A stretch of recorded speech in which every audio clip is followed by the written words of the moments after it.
Welcome to the February 5th, 2019 episode of Reactive Consciousness, our in-depth podcast about what happened this week in our lives. I'm your host, vysethebold, and this is... Lotus Prince. And PyroJackFrost. Oh, baby. So, yeah, we have a lot more drama to talk about this week. Oh, yeah. That's why I got into gaming. Yeah, because of the drama. I love tried to save it for my mama. Talk each other. I tried to save her for my mama, but she doesn't apparently care about over-the-hill voice actors. But I don't even own a llama, so I can't do that either. But yeah, I think Lotus Prince knows this probably the best, and this will be probably our main topic, I think, of discussion, considering the intricacies of it. But Lotus, could you introduce what happened, what's been happening to? This is probably in the last month or so, right? This has come to light. Yeah. So Piranha Plant is confirmed for Smash Brothers Ultimate. It finally came out. Yeah, that is. We'll come back to that, but no, that is not what our main topic is. That's embarrassing. Wow, I'm sorry. Man, I got to delete the show notes before you get a hold of them. Ooh, that was, and that wasn't even the first item on the show notes. What am I doing today? No, for real though, this is drama, and you said it's gone down the last. It's good stuff. Yeah. This is, I mean, not good stuff. It's really terrible, but it's good that it's coming out. Yeah, like this is something that really picked up steam in the last couple of weeks, but But especially right now.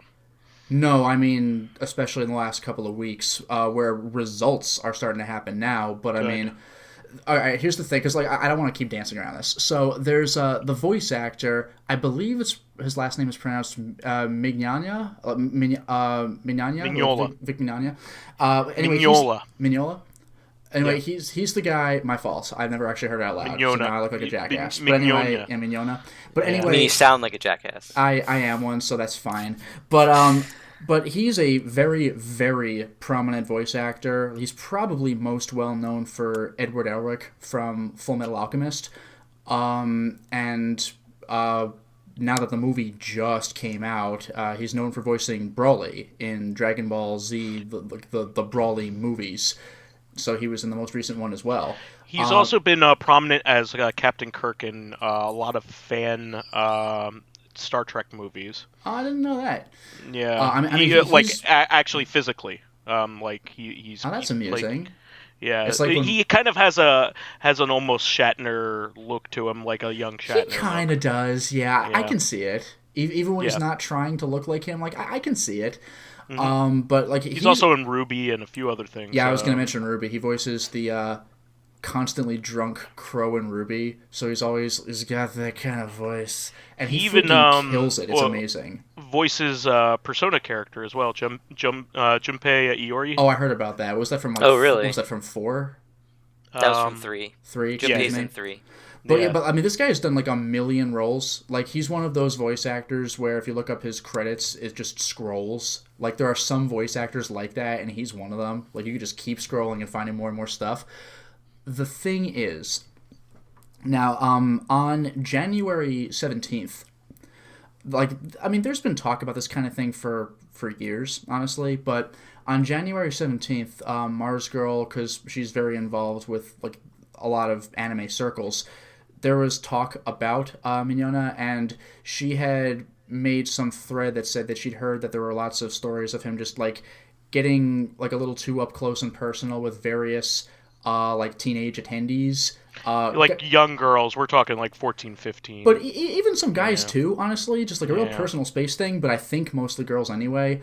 But it'll be stuff like getting in for a photo, but like kissing him on the cheek without being prompted and stuff like that. And there are lots of people posting on Twitter about how at the time I thought, oh, it's super cool because you know, it's Edward Elric kind of, but like 10 years later they're like, oh, that was not right actually. So Mara School had made some thread saying like we really need to like do something about this, and apparently that opened the floodgates, because like a ton of people posted their personal experiences, and of course lots of people said, I saw him at a con once and he was cool, and you know that's to be expected. If he pissed off every fucking person, then I think you're supposed to be cordial to your fans, right? Even if you don't like what you're doing, you're going to play it up like you're having a good time. Yeah, but apparently even some cons years past like didn't invite him back because of stuff, and they just kind of kept it quiet-ish. They swept it under the rug. Yeah, like I don't even know if they swept it, but they just kind of like, we're just gonna move on, I think. But like just like the posts about this kind of thing just kept coming and coming and coming. To the point where it really couldn't be ignored anymore. So, all of a sudden, like, eventually when it picked up enough steam, a bunch of cons started canceling his, like, appearances at them, like, kind of like all at once. And, eventually, Mignogna himself, I forgot what con it was, but he was at some con where he, like, finally addressed it in person and did, like, an apology about the behavior and stuff like that.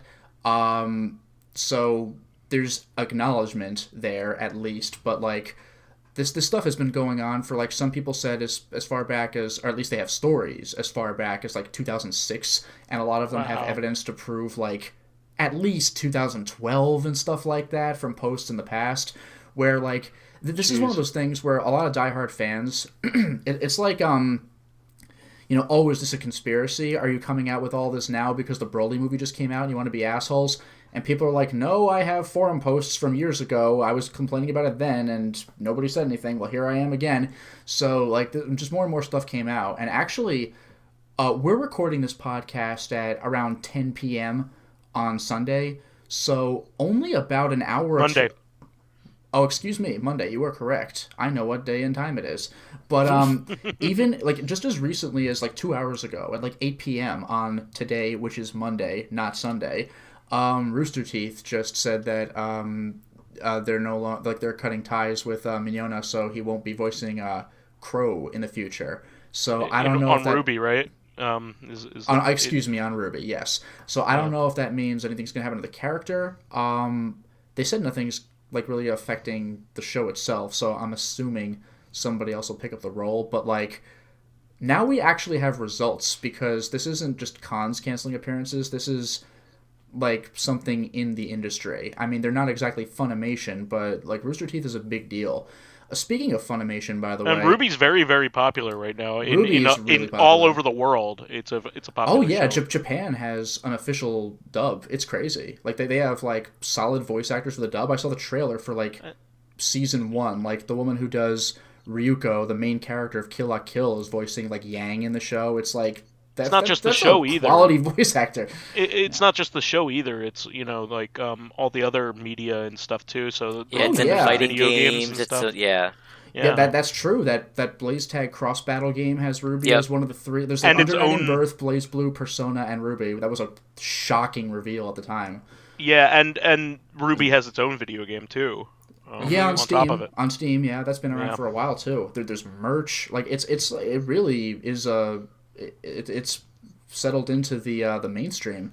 And by the way, what I was going to say regarding the industry was, speaking of the industry, because like a lot of voice actors, well, I don't know about a lot, but at least some voice actors have been aware of Mignogna's behavior in the past, but like they haven't said anything because there's a pretty good chance that'll like get them blacklisted. But there were like a couple of weeks ago, there were little subtleties, like some of these people posting stories on Twitter. Like I might be wrong about this, but I think Goku's voice actor from Dragon Ball Z liked at least one of the posts, which was not saying anything, but it was like, yeah, well, it was like, oh yeah, I've seen this happen before. Yeah, and it took a while, but a couple of the voice actors did actually like post tweets about certain situations and stuff like that. So like, when people in the industry are confirming your story, like that's pretty credible. I think they would know better than most. Well, they've traveled with these people, you know. That's the thing. Like one person at a con might have had a bad day or saw something weird or whatever, but when a million people do it, like, okay. They also get to hear them, like, off the floor too. They get to hear them. Oh yeah, while they're not at restaurants and bars, and what their attitude is. Yeah, and not to mention there's photos and in some rare cases even videos of this stuff having gone down. So like, again, it's not getting like rapey or anything, but it's definitely creepy. It's like that, like too close, too personal. Like, I did not ask for this. Well, everybody with a brain knows that you should keep, like, especially children at arm's length. And treat them with kid gloves. Mm-hmm. In general, just. Unless they mean something to you, you have a familial relationship or it's your job. You shouldn't have close relationships with children. Oh yeah, I mean it's like handshakes and you're done, unless the fan themselves asks to hug you or something. Yeah, and anybody with a brain would understand that even if you mean things innocently, it could look bad. So why even? Oh yeah, it's really easy to totally say something innocuous, like completely by accident. So like this is obviously past that point and has been for, again, over a decade apparently. And if not over a decade, if it turns out somehow somebody was wrong, at the least it's been over half a decade. I mean, I'm glad things are finally happening. Like, no matter how long it takes, that you could say that sure it should have taken less time than this, but at least it's not. At least it happened. At least these things are finally coming to, like, especially with all the other things coming to light in a whole bunch of different situations nowadays. 2018 and 19 are the years of, like, better late than never, like, comeuppance. Yeah. Yeah, and you know what? I really hope this turns into the way that I hope this happens is that if anybody steps out of line, it's caught immediately. People are not afraid to talk about abuses and things that shouldn't be going on this. That's the thing. I saw. Oh, go ahead. It shouldn't be happening over the span of 10 years. God no. Like the thing is, I saw a bunch of posts on like Twitter and stuff like that where, some people defend him because he's their friend, and it's like, he can be your friend and still have fucked up. And, like, also, you would be showing yourself to be a good friend if you told him, don't do that shit, because you could be you could be saving him from a future of this, not to mention saving who the hell knows how many con attendees from being, made very uncomfortable. Yeah, absolutely. And, these things should be at most just like a handshake. It doesn't have to be complicated to get this like high stuff five right. Or something. You don't need to like freaking hug like 14-year-old handshake girls. And a goofy picture is all people want, and a signature, and that's it. Yeah. I mean, this isn't difficult to get right. I mean, like, I totally understand, like, man, it really feels good when I have all these fans who like my work, but, like, of course, again, professional distance. Yeah, exactly. In this case, literally. Yeah. So, I'm glad that something's being done about it, and we also have the support of the companies, and nobody's denying it. Like these companies are like, okay, what these people are saying matters. Well, we'll see about Funimation, but at least Rooster Teeth has come down. Enough that, like, the pressure should be on even, like, the big company. Like, Funimation is obviously the biggest company involved. Oh yeah, like Anime News Network has posted articles about this, and they're like one of the bigger. I mean, hello, but like, Anime News networks, so it's a big deal. Yeah, I mean, even if like Funimation didn't do anything, like, people will remember this, and people will. I mean, not necessarily that they're going to lose that many, like, viewers, let's say, but people will remember really this, and people will keep this in the heart. And, like, I think companies nowadays sometimes care too much what their fans think, but they are afraid of losing people enough that they will do something. Yeah, well, that's kind of where I was going to go with this, is that, like, a lot of companies, and the same thing happened with Harvey Weinstein. I'm kind of comparing apples to oranges here, because Weinstein was a whole other level. What he did was way worse. He was way over the top. But, like, what my point is, though, is that he was kept on because he was a fucking genius at his craft, and so is Mignogna.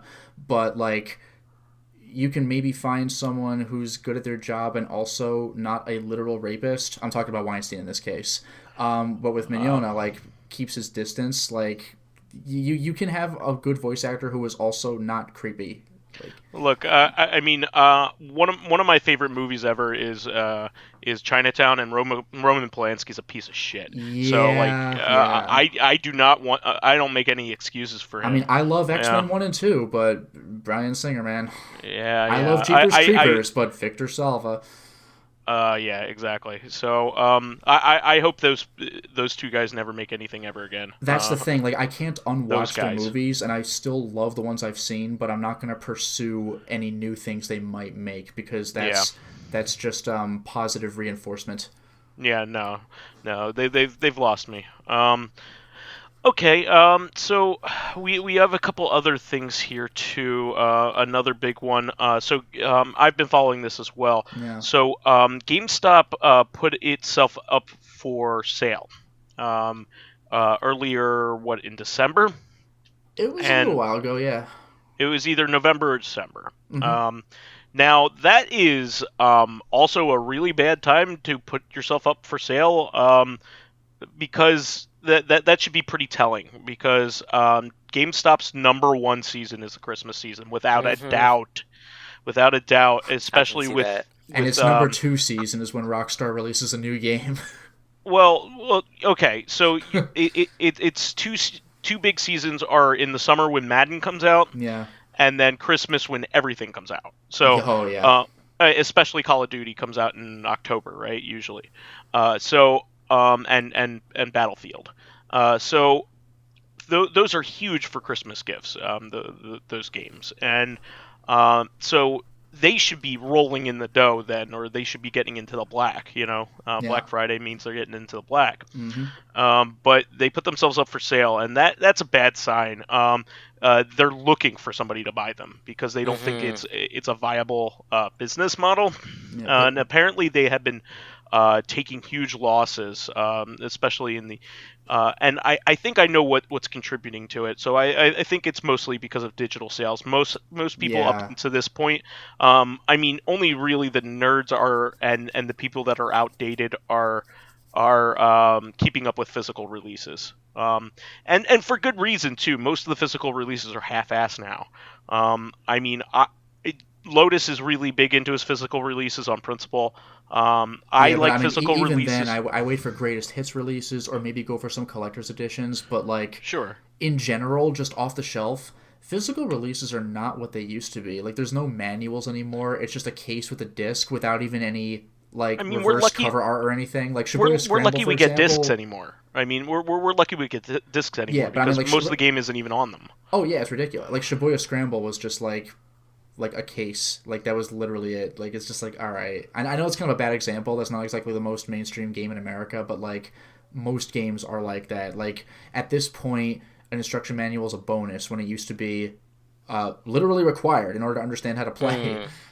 But what I'm getting at here is, I think a lot of the companies were really bad at sales before, so that was also giving GameStop still a one-up on like used games and things like that. Yeah, they're the go-to place for used stuff. So Steam for a long time has had sales figured out. In fact, they're doing a sale right now. They're doing their the Lunar Chinese New New Year Year. Sale? Yeah, Chinese New Year's, Lunar New Year sale. Yeah.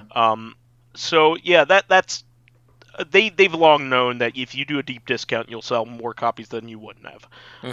And Nintendo is finally figuring it out. Nintendo, for the longest time, actually, Nintendo understands better than Sony and Microsoft at this point, because their sales are usually really, really good on the eShop. And by the way, not the Switch eShop. Not only if you discount a game will you get more copies of it sold, probably, but on top of that, while users are on your platform, they'll probably pick up other stuff they might not have noticed or cared about anyway. It's and it'll get back in the news too. Yeah, exactly. Like some retail outlets do this too. I mean, Steam is a retail outlet, but like retail stores, physical stores do this too. Like they'll sell products at a loss because that's okay. You're gonna buy a bunch of other stuff while you're here.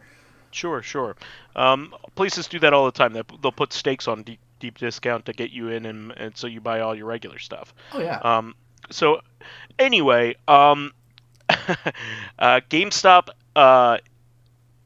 put forth that so they're having a decline in used game sales. They're having a decline in merchandise sales as well. They probably have more Funko Pops than they know what to do with at this point. Yeah, half the store is Think Geek stuff. Yeah, because they bought out Think Geek. Yeah. Which makes sense. They tried to diversify their. That is something I agree with because. Yeah, but at the same time, like there was never a Think Geek store until GameStop bought them, and I think people still just buy Think Geek stuff online. Yeah, that's true. But what I was trying to say is the idea behind it is pretty solid in becoming a geek culture company rather than just a one note thing, which especially in a market that is shrinking daily. At this point, they needed to do whatever they could in order to diversify.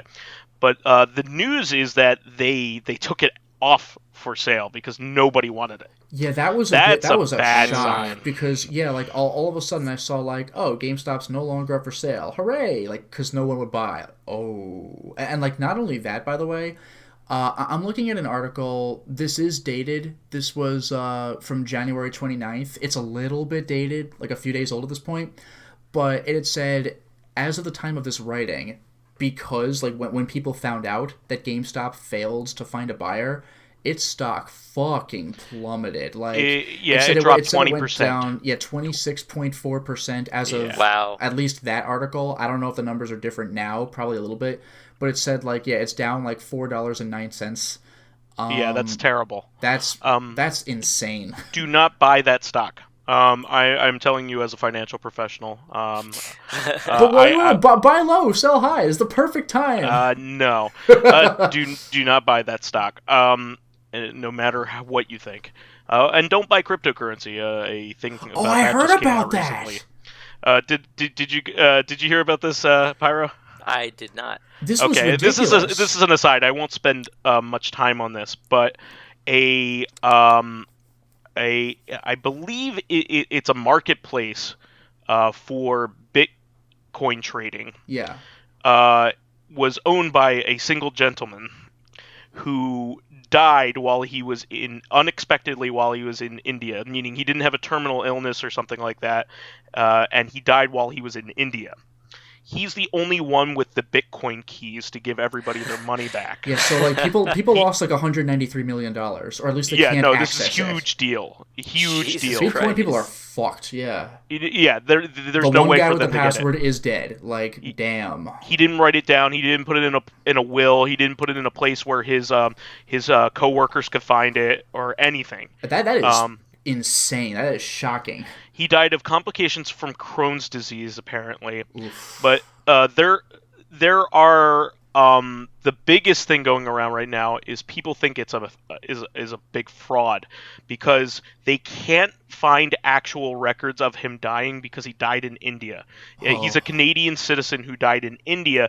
India won't tell random people that this guy died. It's just coming from the company, so they don't know whether the guy just like faked his death and ran away with just ran away with a spoon here.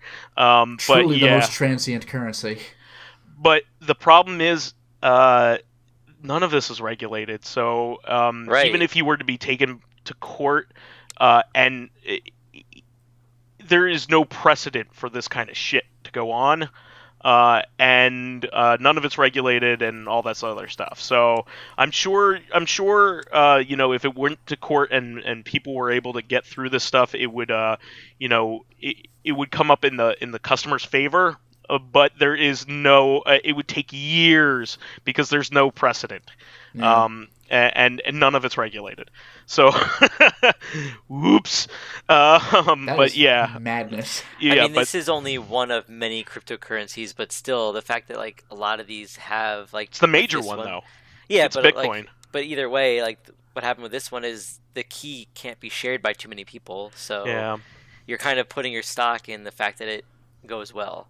And it's even worse than stocks because at least stocks are a company. They have a board that handles all that. Whereas Bitcoin is one person potentially. And even then, in the financial industry, there are scams that go on all the time, even even on top of that. And this is after the fuckery from the 1920s when people really cracked down on it. I'm talking about recent stuff like the Ponzi scheme crap that happened 10 years ago. People lost billions in that. I mean, a guy just was playing the old it was like the oldest trick in the book. It's just like, okay, everybody give me $20, and whenever you ask for it, you could have your $20 back. But in the meantime, I'm going to spend your $20, and I'm just praying that nobody, not all of you, ask for your $20 all at once. Not only that though, but from what I heard about that, there apparently were people in the industry who thought it was suspicious and tried reporting it, and they were just ignored or rebuffed. So like, I think those people, the people who like ignored or rebuffed them, also took some major hits from that because like, of course, they're reporting a fucking crime. They're just like, he paid everybody off. He was good friends with a lot of people in high places, and a lot of those people were his customers too, and they were benefiting from it. But anyway, what I'm trying to say is GameStop is in big trouble right now, and we may lose the biggest retailer of electronic consumer goods, other than Best Buy. Best Buy is like going to be the only electronic focused store after this. Pretty much all we have is Best Buy and GameStop when it comes to video games. Everything else in terms of like in our regions, yeah. Well, yeah. Canada still has Fry's, right? Fry, there's FYE, I think still exists in some way. It does, but like they're not. The one around me is gone. There's one that's like 20 minutes away, I guess. Yeah. Yeah, but major players that are specifically electronics are Best Buy and GameStop is specifically caters to video games. The only other two retailers that matter in this conversation are Target and Walmart and Costco, right? Yeah, they're way more than just video games. Exactly. They have a lot more to carry themselves with. Exactly, and they don't carry the niche titles. Only really GameStop and Best Buy does. Especially like GameStop exclusive content, for example. That's a big deal. So this is as much as I'm a former employee of GameStop, and as much as I hate this goddamn company, and as much as I think they're a bunch of jerk assholes, I don't want to see them go away because they're the only game in town. And it's their fault too. They bought up all their competition. So we should be in the world where we still have Game Crazies and electronics boutiques and Babbages and Funko Lands. But here's a fun fact, by the way, that this is I'm being distracting right now. But does anybody know why it's called Babbages? Yes, because Charles Babbage is one of the inventors of the computer. Bingo! Yeah, calculator, something like that. Yeah, it was something like that. It was a very early form of computer. Yep. Yeah. I feel the same way. Like, I've never been a huge fan of GameStop, but at the same time, they're the only ones that I felt like they made it easiest to trade, like to sell used games and that sort of stuff, but they always overcharge. Like they give me $1 for my game and then charge people like $50 for it, and like their prices for everything were always kind of crazy, and they were really like pushers of a lot of things. Like, but at the same time, because they were one of the only stores, I'm wondering. I mean, something might come to fill the void that GameStop's going to leave, but I think that everything's just changing anyway. People are buying their games digital. People are buying them from Amazon if they want physical copies. There's a lot of other things, and I don't think GameStop kind of stuck with the times. I think I don't want to say they thought they were hot shit, but like they thought that they were good enough that they didn't need to like really change their practices that much, and it kind of bit them in the ass because of it. Actually, what I thought was, speaking of not keeping up with the times, what I thought was kind of interesting is that this is only one example, so I can't say that this applies to the company. But, like, Vice, after you had mentioned it, like, all the SNK stuff that had come to the Switch, I had brought, like, some of that stuff up to, like, one of the GameStop employees, and they, like, weren't aware of it. Like, I think these guys are trained to know what they sell, which makes sense. But at the same time, like, if it's not in the store, I don't know how much they know about it unless that's just their personal hobby anyway. So there's just, like, a little less perspective that way. But, by the way, Pyro, regarding what you said about filling the void, I kind of hope something does come and do that, because the used game market, like, what's going to happen with, for people that even take trade-ins, what's going to happen to the prices for that? Not like a lot of companies try to adjust their buyback prices to like be a little bit competitive with GameStop's, and even like GameStop's online store is it's pretty decent for what it is, and if you have like the discount card or whatever, you can get some surprisingly good deals on retro stuff. But like if like GameStop is kind of like the standard for new video game prices, so I'm very curious as to what's going to happen when, or not new necessarily, because everything's like $60, but GameStop kind of sets the standard for what used newer games cost. So I'm curious as to what's going to happen if they're gone. Like I hope it doesn't become another one of those like, well, now that they're gone, I could charge whatever I want, and stuff starts getting weird in like other retail outlets. Yeah, I mean, I think what's going to happen here is you're going to see maybe a slight resurgence in the mom and pop store in populated areas, which I think is a good thing. Where I don't think a big retailer will on a national scale like this will replace it, because I don't think there's a space for it. But I think in the areas in which can support it with a big enough base, in Westchester, I live in Westchester, Pennsylvania. There is enough room, I think, here for a couple mom and pop places to pop up, and they'll take over, what once was here. And it might be for the better in that sense, because we'll have some competition, and you'll also have some small business owners that can earn a living doing this, which will be nice. Yeah, and you definitely want that competition too, because like what happens without one is, I mean, you've seen with GameStop right here, they kind of get a little too comfortable to in this case their own detriment. You know what they should have done, and they kind of did a half-assed entry into this. Do you remember that they published a game about maybe 3 or 4 years ago? That submarine game, or that underwater thing? Yeah, it was a good game, apparently. Yeah. It was, I forget what it was called, but it was at the end of the world or something like that. But anyway, I know what you mean. It sounds like the tip of my tongue. It's a Metroidvania kind of game, and it was like an indie title. I heard it was not that bad.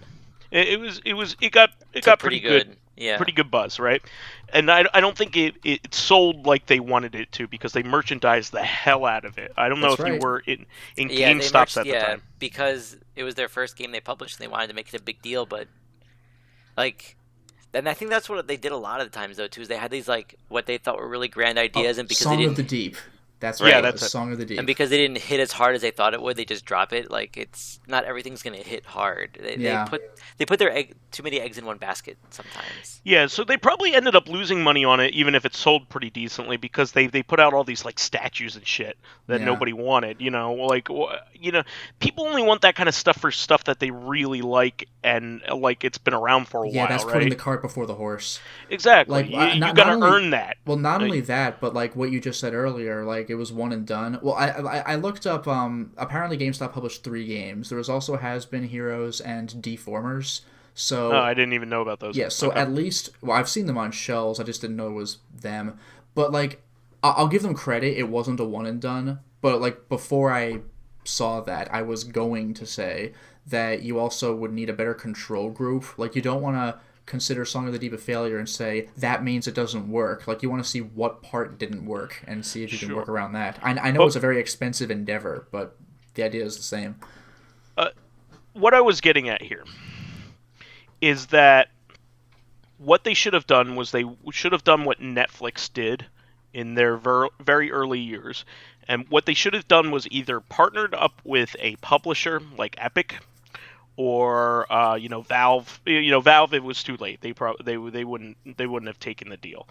But like Epic or EA or whatever, should have partnered with a big enough company, or bought a semi-big company, Ubisoft, or something like that. I don't think they had that kind of money, but like somebody, maybe a partnership or something like that, and set up a digital storefront and got exclusives, like Epic did.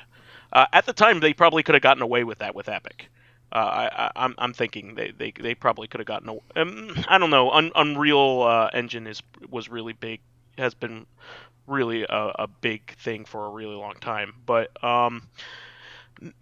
they could have done something, and came up with a major digital storefront to compete with Valve. Mm-hmm. And they didn't do something like that. But they could have stayed relevant. Like Netflix did. Netflix, people forget, Netflix used to just mail you discs. Yeah, they used to mail you discs. And when they still do, by the way, if you want to opt for that. Yeah, but like I don't know if you remember this or not, but they announced that they were spinning off the disc mailing portion of the company, and their stock tanked. Like, imagine that. Imagine that, because I guess they did it too early for customer perception. Nowadays nobody would care because only your mom does that, right? Only older folks do the discs anymore through the mail. Pretty much. I certainly Although, don't. Credit where credit is due, though. Like, this is definitely an old person thing to say, but when you only get the discs through the mail, you have more incentive to watch them. Like, it took 2 or 3 days to wait for this, whereas, like, when everything is online at once, there's so much stuff to watch. It's like, it feels overwhelming. Yeah, no, I get it. I mean, it's the old adage that you could say about like video game collectors. Yeah, I have all entire ROM sets, but I buy the ones that I want to play. It's the same thing. But also, that said, though, DVDs do have like the extras on the discs, because like that is one thing you can't get with streaming. You're right, but this is edge cases. I mean, think about your average consumer that's our age and younger. Nobody's caring about that stuff. Yeah. Nobody's caring about that stuff. Well, not to mention, it's not even like it's a lot of it's about shows now anyway, where you just binge it. So like extras are kind of irrelevant. Yeah, exactly. So, and you can go on YouTube for a lot of that kind of content now. They put that on their YouTube channels for that kind of stuff. But anyway, they should have been doing something like this. I digress, and they didn't. So we need to move on with our other topics, but this is a bad sign. Do not. I would say probably within 2 years you'll see a Toys R Us situation with them. Because I knew it the second that Toys R Us got rid of their flagship store in New York Times Square, that they were in fucking trouble. And lo and behold, a year and a half later, I think, they closed all their stores. So I think this is we're seeing something here. I think they're going to lose a lot of their value very soon. But we should move on and talk about some cool stuff, some better news than the last two things in terms of happiness. This is actually pretty timely. We brought up this game pretty recently, didn't we? You brought this up like within the last couple of weeks or whatever. Yeah, like just all of a sudden, I'm not going to go into very much detail for this. I'm just very happy that Superhero League of Hoboken is available on GOG and probably Steam. So the hype is real. Like it's a. This was one of those no way in hell kind of games too. Like we never expected to be able to buy this again. Yeah, this was something that, like, I mean, GOG picks up some weird stuff. This I don't think was a rights issue or anything. It was just like, who wanted this? But I think a lot of people really did want this. But it's a cool point and click, humorous adventure that has battle screens, so you're actually leveling up and managing equipment and stuff like that. It's fun. It's challenging. I never actually did beat it because I got to a choke point where just these guys were too tough. But I definitely want to play this game again. I'm super happy about the opportunity. Yeah, and I think it's at a super reasonable price too, if I'm not mistaken. Yeah, the launch price was $6, so that's not bad. Yeah, come on, you can't complain about that. Yeah, and optimized for current systems and all that jazz. Come on. Oh yeah, you're kidding me? Like, yes, please. Yeah, no, that's a good price, and I'm sure GOG is having their big sale right now, so I'm sure on the next sale it'll be part of that. Yeah, So I don't think there's a launch discount or anything because sometimes they'll do that like minus 10%, yeah, but but I it's don't. it's already at $6. I Come on, what are you whatever. Like complaining yeah, about? and yeah, what is it going to be like 540? Great, but yeah, probably when they do a sale later in the future, maybe it'll go down. But $6 is still quite reasonable. Yeah, so I'm pretty happy about that. Anytime when a notable PC game that we thought was lost to time suddenly shows up and is relevant again, Yeah, like I'm fucking really glad for that. Shivers, Superhero League of Hoboken. Like really, like, I'll take it. Out Good of my stuff. way. Yeah. This was alluded to before. Piranha Plant was released on Smash Brothers Ultimate, Wait, when did this and people happen? are Yeah, enjoying it. I played it for her. I've heard her, he, I don't know it. Well, Um, PD Piranha, it turns into PD Piranha for Final Smash, so you could say male. okay. But I played the Piranha Plant for a little bit. It's pretty fun. It's actually a lot more fun than I thought it would be. But I Yeah, guess like they're not gonna make a lame character. Like, I mean, I know this was a pre-order bonus, and they could, granted, do whatever they want to, but they obviously made it really good. And I mean, I will say that this is making me feel happy that I think this month or next month is when Joker comes out. So I'm really looking forward to, after this is their that's first awesome. DLC character, that the next DLC character is the one that I'm really looking forward to. So You know, Mr. Ryu made an interesting point about Joker. Like when Joker comes in, they'll probably have "You'll Never See It Coming." Like This in is Smash. Joker for Persona 5, by the Yeah, way. Persona 5 Joker. Yeah, like yes. if they have that song, I don't know what it's called, but like "You'll Never See It Coming," in Smash, that'd be insane. Yeah, I don't know. I don't know what song. I mean, like, I know that, I think it's gonna be He's gonna come with some music. the character, a background, and like 3 songs. But I'm trying to think of which songs. It's most likely that one, just because it You fits so gotta well. do it.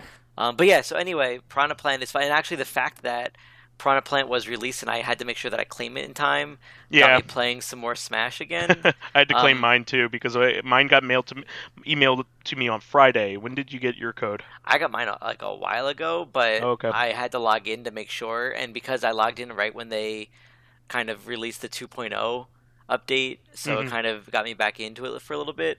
Good. Just the story mode, but still, like, it's pretty fun. I mean, I'm not a huge fighting game person, but I enjoy Smash enough that I would keep up with it That's when awesome. By the way, when I don't have other games to play. I get a real kick, by the way, out of Piranha Plant's up B. It's like a surprisingly long, like not quite Peach level hover. Like he can really get some horizontal distance with that up B. It's ridiculous. He's a fucking potted plant. with little nubs for feet. Yep. Yes. So this one's pretty interesting. I don't know if you guys read about this. So this we've been covering news on the science and mystery series. Is that what it's called? I don't remember what the overall series is called, but like this is the series that encompasses like Chaos Head, Steins Gate, Robots Notes, like that series. Yeah, exactly. Science Adventure series. I'm sorry. Okay. Yeah, Science Adventure series. So, Chaos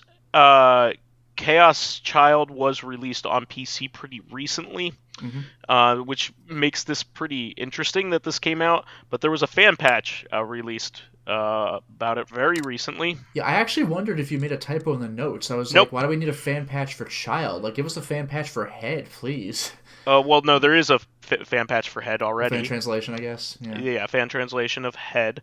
Okay. But there is a fan-made patch for the PC version of Child.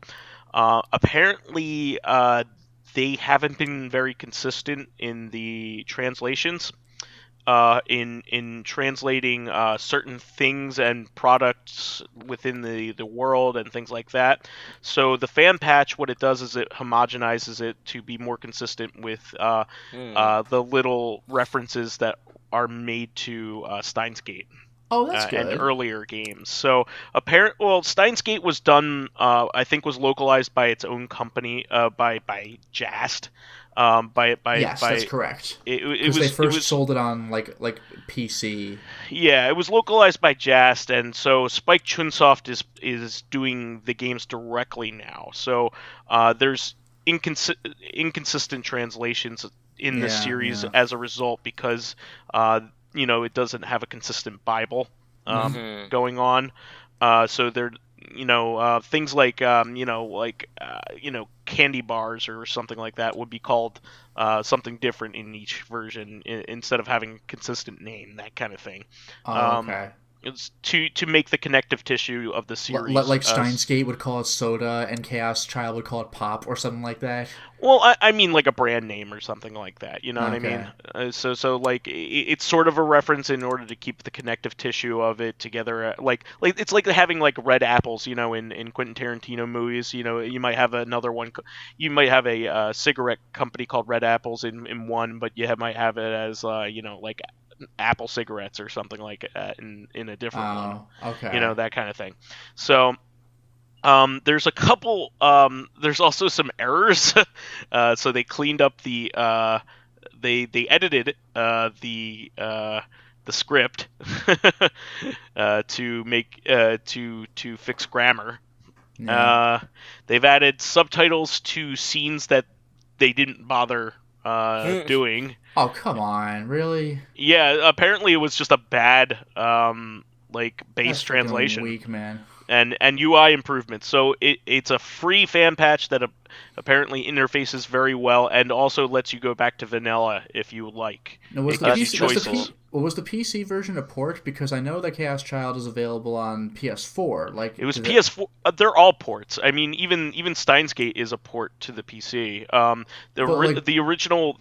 Hold on. The original version of Steins Gate is actually the Xbox 360 in Japan. Well, sure, but like what I'm asking is if like the PS4 release of Chaos Child also has just unsubbed scenes. Correct. Oh, that's weak, man. So yeah, you got to play the PC version apparently if you want the best experience. How do you just not translate when that's your job? Yeah, it stinks. And this is a console-based series. Like I said, this series started off, unlike what you would think. You would think that this would have been a PC series, considering it's a visual novel. But these games started off on consoles, so they're at home on consoles, and apparently the PC versions are the versions to play. So. But yeah, I mean, if you, I luckily have not bought Chaos Child yet, because I'm gonna try to catch up by playing Chaos Head first, and then Steins Gate, and then hopefully Robotics Notes in whatever form we get it. Yeah. I actually snatched up Chaos Child on PS4 because I didn't think that would exist for very long, but yeah, it looks like I'll need to rebuy it, I guess. Yeah, it's just one of those things. Sometimes over time, your releases get outdated. It's just like the Trails of Cold Steel. Like I have Vita versions and PS3, and I didn't even get a chance to play them yet. Same, and they're outdated by the PS4 versions because there's whenever extra you content. decide to, it's going to take you like 5,000 hours to beat them all. Well, and not only that, but I want to play Trails in the Sky first. So come on, it's going to take me forever. So I'm not going to even buy those games until I'm ready to play them at this point, because I already bought 3 games that are useless now. Here's a big thing. So today, as of people listening to this, on the 5th, Etrian Odyssey Nexus is releasing. This is going to be the last Etrian Odyssey proper game on the 3DS. Oh. So this is supposed to be a greatest hits game, so this is a good one to go in on. So it has trappings from all of the games in it, from previous.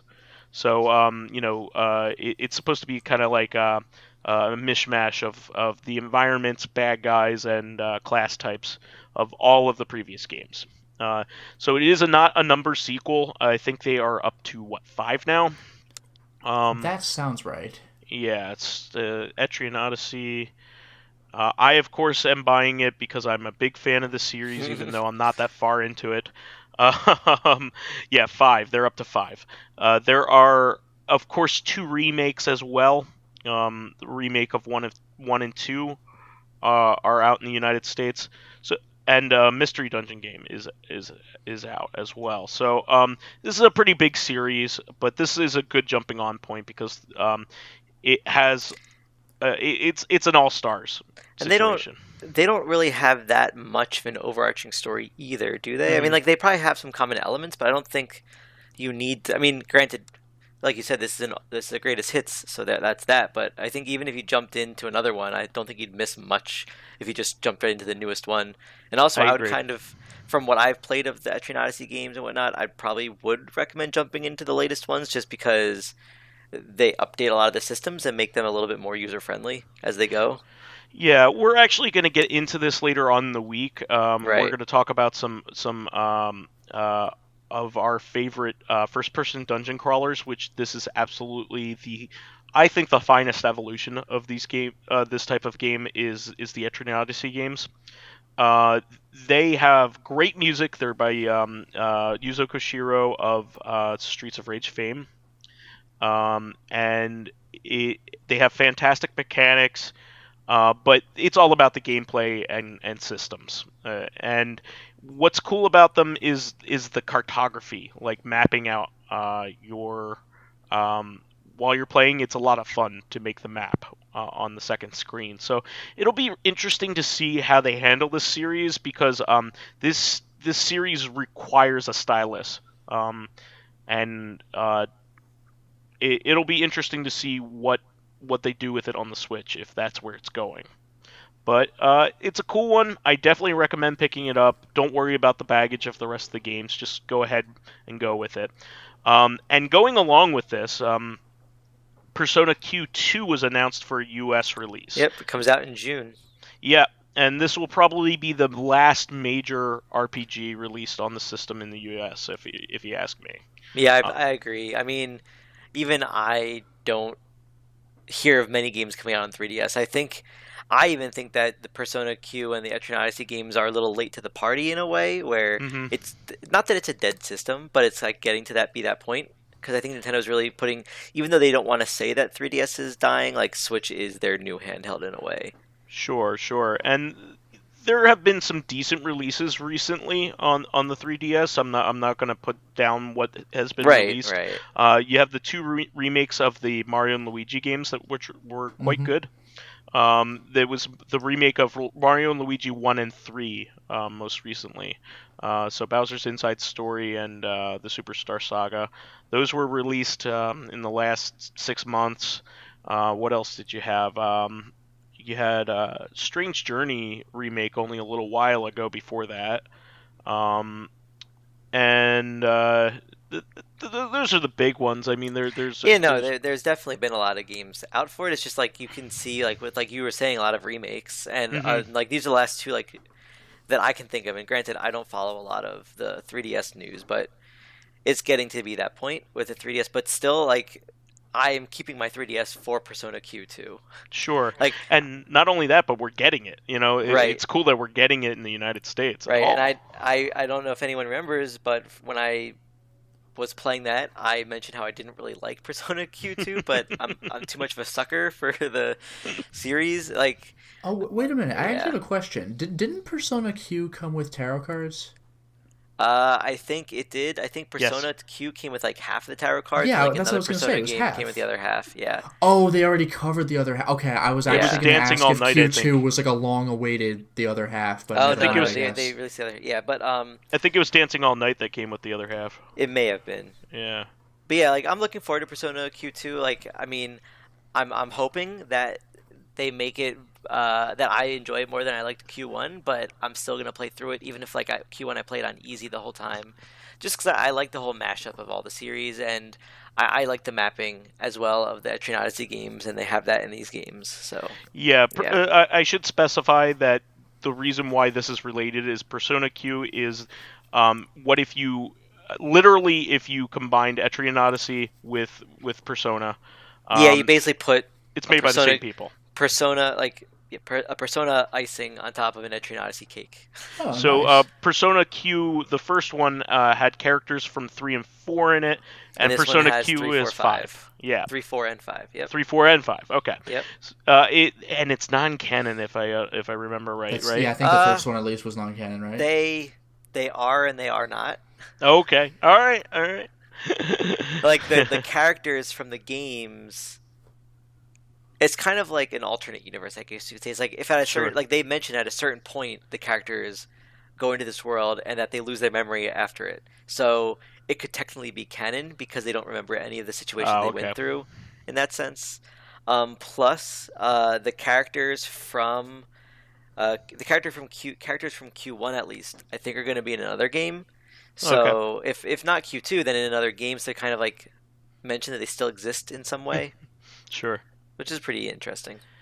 Yeah, the only so that makes all of the Etrian Odyssey and Etrian Odyssey related games have come to the US, save one of them, and this was Mystery Dungeon 2. And that's a shame that didn't come out because people love those Mystery Dungeon games. Wait, is this game, is it just called Mystery Dungeon, or is this like the Pokemon Etrian Odyssey Mystery Dungeon is the full title, I should have said. But that was only released 2 years ago, so there might be late to the party as a digital only release. So well, that's the thing, you never know. Crossed. If we're getting fucking Sachiko's hysteric birthday, then anything's possible. Yeah, you're right. Even Trails, those are like PSP games, and 3 came out in the US like a couple of years ago. Not as a PSP game, but yes. No, right. but yeah. Yeah. But you're right. This surprised the shit out of me. So it was recently Groundhog Day, and I live in Pennsylvania, so it's a big deal in Pennsylvania, of course. So you have Punxsutawney Phil looking to see whether he sees his shadow, and he did not see his shadow this year. So it will be in early spring, but I'm just going to say it was basically already spring. Yeah, but it was a pleasant day today. It was like you did not need a winter coat at all, and it's early February. I'm not giving it. I'll give Exxon credit, Exxon Mobil credit, but I will not give the Groundhog credit. But don't you follow like Westchester Phil? Shouldn't each town have its own groundhog named Phil? No, it's Punxsutawney Phil, man. He's the official groundhog. But and I'm sure lots of them have died over time. I was actually just gonna say like, wait, it's like Shamu. Don't blame me for more winter. I'm not the first Punxsutawney Phil. It's like Doink the Clown or Shamu. Like everybody Doink has one. No, actually, I was thinking The Simpsons, where like the episode where Penn and Teller cameoed, and like Teller says something and Bart's like, wait, you talked, and it's like, oh no, please don't let Penn know I'm not the first Teller. It's like, oh Jesus. Oh wow. That's funny. But this surprised the hell out of me. So for anybody who doesn't know, who doesn't follow this kind of stuff, I'm a big fan of this kind of stuff because I have a PSVR. I don't have one of the ones for PC because they're really ludicrously expensive. Yeah. Like if you want to get an Oculus Rift or a Vive. An HTC Vive, I would want to get a Vive, but it's like $1,200 to get the full kit. Fuck that, man. Yeah, PSVR, like from what I've heard, it's like the lowest quality of the VR goggles, but like still fun. Yeah, it still works, and it's designed for a console that you know can support it, and it is like, I mean, it's still more expensive than I'd like, but it is not even close to like the PC. It's $200. Yeah. It's $200, and I mean, if and I already had the PS Move equipment from when I. Yeah, that's the thing. I always forget about that. I was gonna say like, nuh-uh, it's $350-$400, but that's if like with the moves and everything. Yeah. See, like I really wanted to get a PSVR over the holidays, but it's like since I don't have the move stuff, it charged me extra like $50 or whatever. I guess I was coming at it from a perspective of the minority because like I already had the move from when that stuff went on clearance when the move had come and gone. The PS3 move? Yeah, it's the same stuff. So, what had happened was, I got really into the move once it was dying because there was all this content and some pretty cool games for it. I mean, you had the Dark Side Chronicles, Resident Evil. You had the Umbrella Chronicles. You had the Time Crisis game. Crisis Zone. No, Rising Storm. I'm sorry, Rising Uh, Storm. no, it Yep. wasn't even Raging Storm. It was just Time Crisis 4, I believe. No, it Or came with Racing Storm might Rising have been. Storm, Time Crisis 4, and Dead Storm Pirates. I know what I'm talking about. Oh, that yeah. It was Raging Storm and like Dreadstorm Pirates. Yeah. Dead Storm. No, That's it's right. Dead That's Storm right. Because Time Pirates. Crisis 4 had like the GunCon 3. Yeah, which was only compatible with one game. Um, Yep. and the Dead Space Wii game got a port to PS3. All that stuff. Yeah, I was Um, actually going to mention the Resident Evil Chronicles games were also like ported from the Wii, and I think that was the first thing I said, but you weren't yeah, paying attention. yeah, that was the first thing you said, but it was from the Wii, and I think the Mad Dog McCree games are also compatible with it. Yeah, no, there were some really good games for the Move. I actually really enjoyed it, but I had them left over, and they work with the PSVR. But anyway, um, me and my girlfriend have actually been playing with the PSVR lately and having a lot of fun with it. We've been playing Awesome. Polybius, which is a Jeff Mintner game based off of the legendary Oh yeah, Polybius game. the arcade game that kills you. Yeah. And we've been playing Moss, which is this game where you take control of a mouse. And it's a fun adventure game. That one's really cool. I want to get Beat Saber and a few other games. That game Rez, looks nuts. Rez is another one, but they also have been releasing these experiences based off of movies. So you could get one based off of like Snatch has like a a heist experience. That's crazy. I didn't even know that. Yeah, there's Ghostbusters. There's a Ghostbusters experience you could do, things like that. So they're more like movies and novelties, but it's fun. It's not just games. You can have these kinds of things for your friends to try and have fun with. There's some demos out there, like the Danganronpa has like one section of the game. Yeah, the out first there for trial, free. like a part of the first trial. Exactly. I kind of want to get a PSVR, like just for Until Dawn, Rush of Blood, Doom VFR, and Super Hot. Yeah, and I want all those games as well. There's quite a few really fun experiences on there that I could tell you about. I mean, there even some games are enhanced by it. Like there is a section of Ace Combat 7 that is exclusive to PSVR. Okay. Well, and Which is Resident really Evil neat. 7 has a whole like you can play the whole game in VR if you want. Yeah. There are a few games that are really a lot of fun if you do PSVR. But this one, bringing it back around to what I was talking about, they released a Groundhog Day experience, and it functions as a sequel to the movie, the Bill Murray movie. It's called Groundhog Day, like father, like son. Like what the hell? Like you said earlier, it hasn't been the first Pakistani Phil. But yeah, there are a lot of really cool experiences. There is and apparently it's written by a Rick and Morty guy, one of the writers from Rick and Morty and from Telltale Games. Actually, the Rick and Morty crew have been very active on virtual reality games. Wait, There's a there's game Rick called and Morty Accounting. virtual reality game. Well, that was the second game they came out with. They came out with a game called Accounting, which is fun. We've played Job Simulator, right? Or you've seen us play Job That's one of Simulator. the games that I want to get when I get a VR, definitely. So this is similar in that you are in an accounting firm and you're like looking around in your office and doing goofy things with the stuff on your desk, but then you get sucked into other dimensions, and the Justin Roiland is does the voice of a lot of the crazy characters in the game. Nice. And it's really funny. I definitely recommend that as along with Job Simulator as one of the first couple experiences that you have with VR, because it could show you what it could do. Like my girlfriend was having a blast playing Accounting.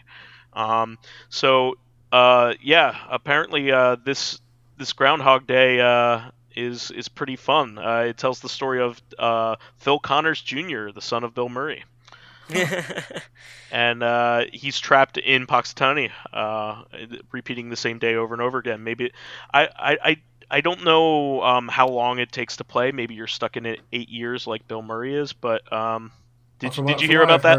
When you put the VR headset on, you can't take it off until you beat the game. Oh no! From what I've heard about Groundhog Day, like people calculated how long it would take to get that good at all those skills, and he was there for like way more than 8 years. Well, in the commentary, I think they said that their intention was that he had been there for roughly 8 years. Well, then he's a fucking prodigy. Also, probably would have literally gone insane. I mean, he did try killing himself several times, but like that is like, 7 years and 364 days. You're like, nah, this is my life from now on. Like that's it.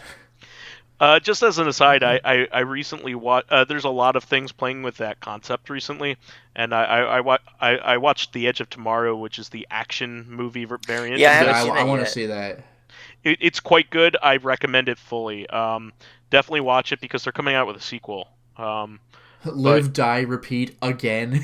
repeat. Yeah. There is an in-store, like, how in Groundhog Day there is no real reason why it happened to him. It just happens to him, and there's no reasoning behind it. Yeah, well, the closest people could think of is he was an asshole, and then he learns to be a better person. But like, why him? Yeah, but there was no inciting event. You know what I mean? It just happened. Yeah. Yeah. Well, no, there's a reason why, like Tom Cruise's character is reliving that day. So it could feasibly happen again to him. But it was quite a good movie, so definitely do check that out. It's one of the better action movies that I've seen in the last 3 or 4 years. I will definitely recommend it. It's actually based off of a light novel, a Japanese light novel. Yeah, I heard about that. Yeah, I heard about that. Which got adapted into a manga. So, pretty cool stuff. But yeah, I just wanted to mention that because I'm a big Bill Murray fan, and I think that would be neat to try out. It's probably worth the $5 or $10 or whatever. So I'll report back once I've had a chance to play. Yeah. All right. Well, that should be the show for this week, unless anybody has anything for the good of the order.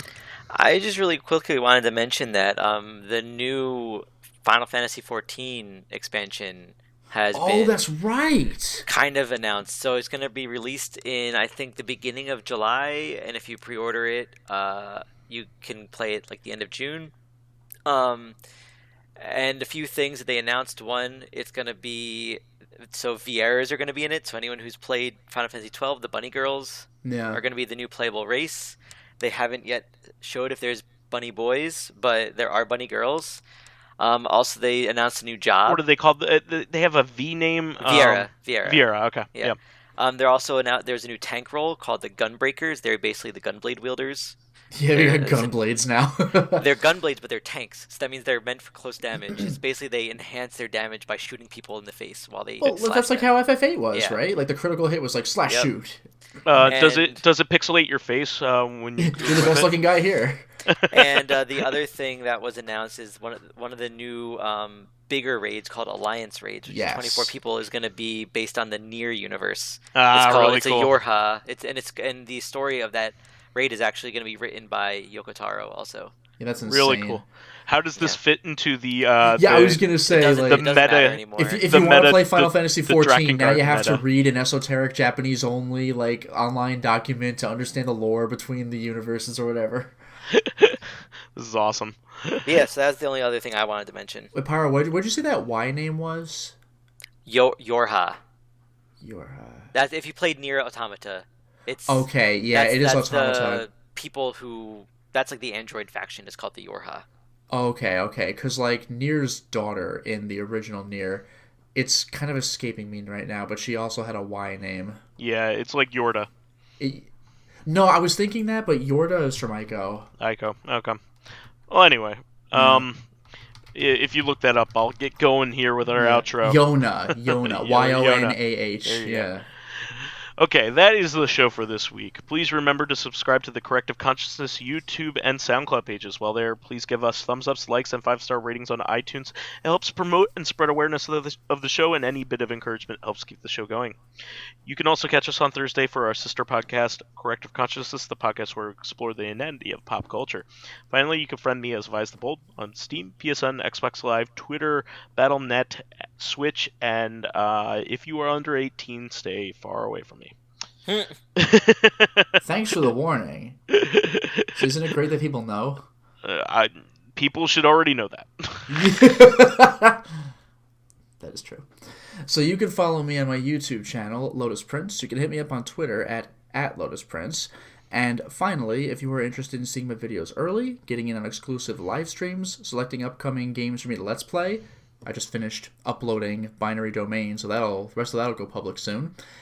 Or, finally, get in conversations with me and other patrons on Discord, then perhaps consider signing up to my Patreon account, which can be found at patreon.com/LotusPrince. And you can find me as PyroJackFrost or Cloud08540 on PSN, Steam, Switch, Battle.net, and I think that's about it. Okay, great. Well, we will catch everybody for a rousing discussion on first-person dungeon crawlers and the like on Thursday. See you then. A rousing or arousing? Arousing. UH-rousing. Arousing. Until next time, everyone. Bye, everyone. Bye.